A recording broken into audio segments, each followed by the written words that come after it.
السلام عليكم ورحمة الله وبركاته. ازيكم حبايبي عاملين؟ اللهم صل وسلم وبارك على سيدنا محمد. معانا في وصفة النهاردة ان شاء الله هنعمل البسطرمة البيتي بطريقة موفرة وهتعجبكم، ونفس طعم البسطرمة بالظبط بأمر الله. معانا ربع لحمة مفرومة، ربع بس. معانا نص قرن فلفل من اللي هو الأحمر الحلو، نص قرن ومتقطع مكعبات الشكل ده كده ماشي. وهتبقى معانا معلقة توم مهروس، معلقة كبيرة ماشي. طبعا منعمينه على قد ما نقدر، معلقه واحده بس لان ده ربع مفروم.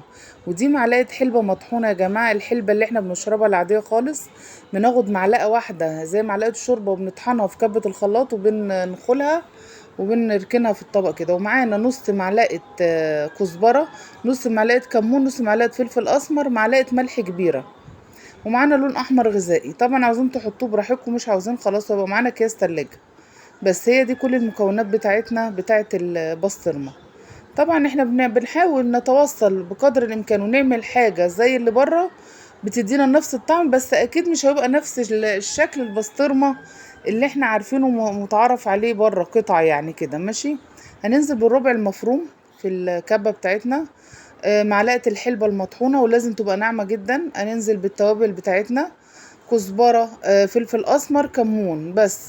وهننزل بمعلقه الثوم المهروس مع نص قرن فلفل احمر من اللي هو الحلو، او اللي هو الالوان اللي هو الفلفل الاحمر الوان، ولازم يكون احمر ماشي، ما يكونش اخضر ولا اي لون تاني، بس عشان يدينا تماسك للعجينه بتاعه الايه البسطرمه.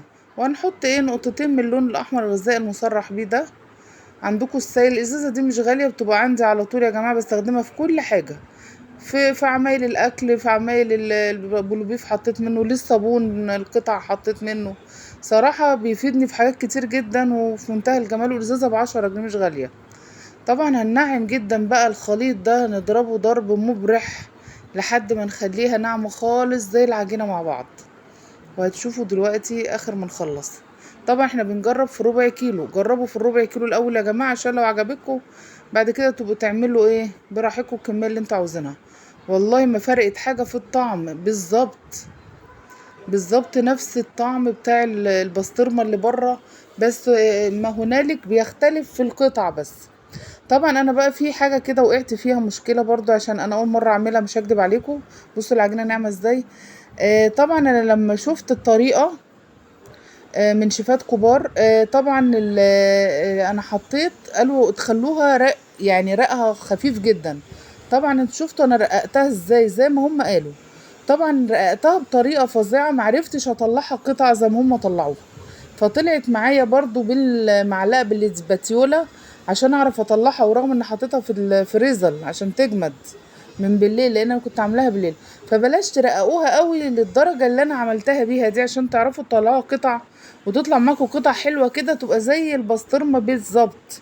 فانا عشان خاطر رققتها زياده عن اللزوم في الكيس كده زي ما هتشوفوا، فطلعت معايا يعني مهريه خالص، معرفتش اطلعها قطع لان انا كمان رققتها زي ما انا شفت في الفيديو. فاهمين حبايبي؟ فخلوا سمكها في المعقول، لا رقيقه قوي. بص انا عملتها رق يعني بصوا باينه شفافه خالص، فعشان ما تقعوش في نفس الخطأ اللي انا وقعت فيه عشان تعرفوا تطلعوها قطع كده بالظبط زي البسطرمه. انما والله يا جماعه بحق لا اله الا الله نفس الطعم بالظبط، ما فرقتش حاجه.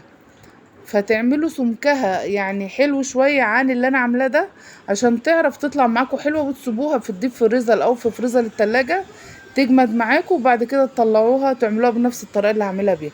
انا طبعا بظهر السكينة كده خططتها عشان لما اجي اطلعها تطلع مكعبات معايا، او عاوزين تسيبوها زي ما هي من غير عمايل بالسكينة كده، هتسيبوها بس كده في الكيس وخلاص. بس زودوا السمك شوية عشان دي هتشوفوا المشكلة اللي انا وقعت فيها لما اجي اطلعها قدامكم تاني يوم.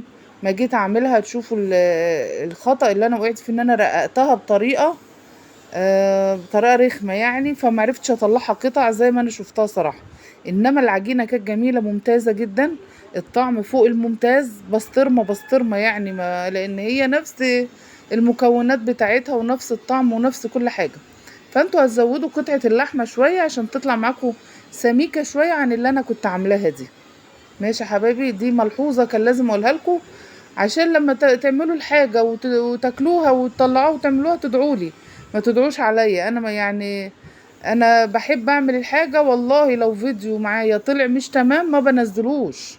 الناس تعبانة وظروفها كلها تعبانة، فكل الناس تعمل حاجة يعني تعبانة في ظروفها، والحياة بقت صعبة على الناس كلها. فاحنا بنحاول نعمل حاجات غير مكلفة وتوفر لنا شوية. بصوا انا كنت مرققاها خالص. يا اما المفروض بقى نسيبها مثلا يومين ولا حاجة تجمد قوي، عشان خاطر نعرف نطلعها قطع زي قطع البسطرمة اللي بره. انما هي لا غبار ما شاء الله بجد، يعني هي والبلوبيف. وفي فيديو تاني للبلوبيف انا هنزله لكم بطريقة العمايل بتاعته، بالسمنة اللي انا نزلتها او بزبدة فيرو نزلتها، واوريكم طريقتها. ان هي لا بتتحرق ولا اي حاجة ما شاء الله في الطاسة. وهنزله لكم قريب جدا. تحفة تحفة يا جماعة والله العظيم. الزبدة اللي انا عملتها بفرن ونص كوباية اللبن والزيت دي. هتشوفوا برضو الفيديو بتاعها بس في وقته هنزله، هتشوفوا طريقة البلوبيف. وطعم البلوبيف برضو خطير زي البسطرمة بالظبط، وان شاء الله تعملوه وتدعولي. احنا كده كنا عملنا الكمية كلها 4 اكياس من الربع كيلو. فياريت تزودوا كمية اللحمة جوه البسطرمة جوه الكيس شوية. ما تخليهاش رقيقة جدا بالمنظر اللي انا عاملاه بيه ده، لان مش هتعرفوا تطلعوها من الكيس وهتطلع مهرية معاكم.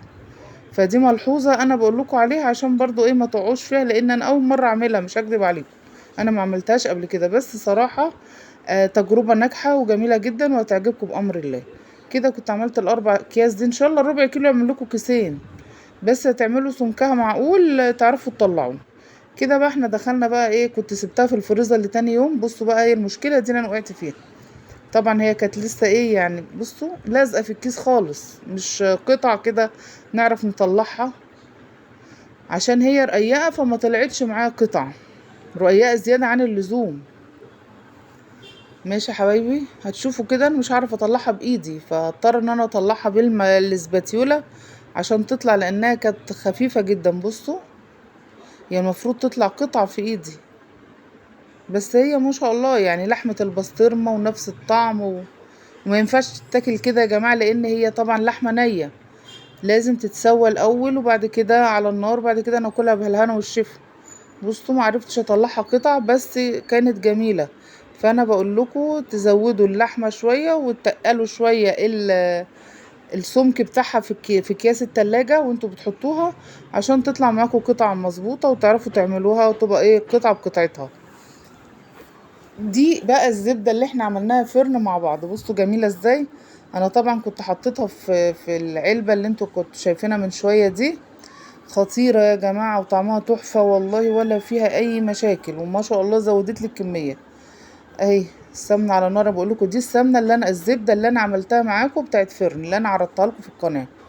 ولا بتحرق ولا بتتحرق في الاكل ولا بيحصل لها اي حاجة، ما شاء الله تحفة. طبعا انا كنت نزلتها كملتها وحطيتها في العلبة. رجعت سيحتها تاني وحطيتها في العلبة عشان خاطر ايه يبقوا ايه مع بعض في علبة واحدة عشان ما تسحمش الدنيا. طبعا سيحنا السمنة كده الزبدة كده، وبعد كده هننزل بالبسطرمة الاول عشان طبعا عشان دي لحمة نية. ما ينفعش ان احنا ايه نحطها بعد البيض. ندي سوا الاول للبسطرمة بتاعتنا. وبصوا طبعا حمارها وجمالها وشكلها. بس طبعا لو كانت سميكة عن كده كانت هتنزل قطع زي البسطرمة اللي بره بالظبط. بس والله يا جماعة عجبت الاولاد جدا وعجبتني وتحفة بجد. يعني هو طعم البسطرمة وانتوا شايفين الكيلو بره بقى بكام دلوقتي، يعني الحاجة بقت فعلا غالية. فاعملوها بنفس الخطوات وبنفس الطريقة وزي ما قلت لكم بالظبط. وما ت...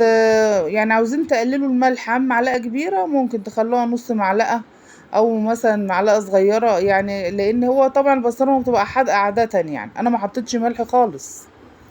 ماشي، يعني انا حطيت البيض وشوية فلفل اسمر بس.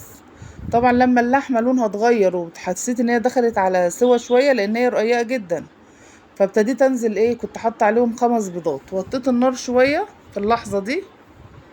ماشي يا حبايبي، معلش انا ايه رغيت كتير، بس كان لازم افهمكم كل الملاحظ دي قبل ما الفيديو يخلص. ماشي. وهحط فلفل اسمر بس.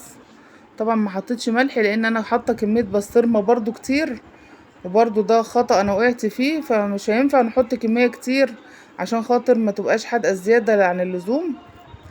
فنحط الكمية على قد البيض اللي احنا حاطينه، والباقي بنحتفظ بيه في علبة في الفريزر، ووقت ما نحتاج نطلع، او بنحتفظ بقى بأكياسها زي ما هي كده ونطلع على قد الاستخدام.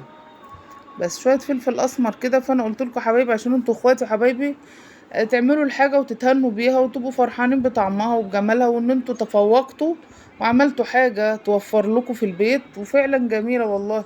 هي والبلوبيف حاجة ما شاء الله محترمة، يعني حاجة نظيفة ومعمولة في البيت وروعة بجد. ومن ربع لحمة مفرومة احنا عملنا اهو، يعني كان ممكن الكمية دي تكفيني مرتين تلاتة. انا حطيت كمية كتير عشان ما شاء الله كنا احنا والاولاد وكده هنتغدى منها، فزودت. فالمفروض كنت اقلل شوية في البسطرمة. هسيبها بقى شوية كده مع نفسها، اقلب بالراحة كده. ما حطيتش اي ملح خالص ولا اي توابل، حطيت لها فلفل اسمر بس يا جماعة عشان البيض. ماشي. واول ما احس ان البيض خلاص استوى والتقليب يكون بالراحة كده عشان من ايه ما نهريش الدنيا يعني.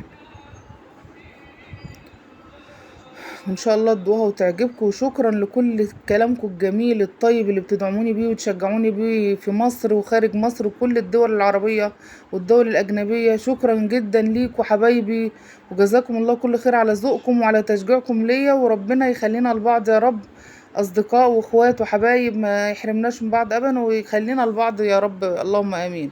كده كنا خلصناه اهو. وطبعا جنبها عيش بلدي بقى، شوية بطاطس محمرة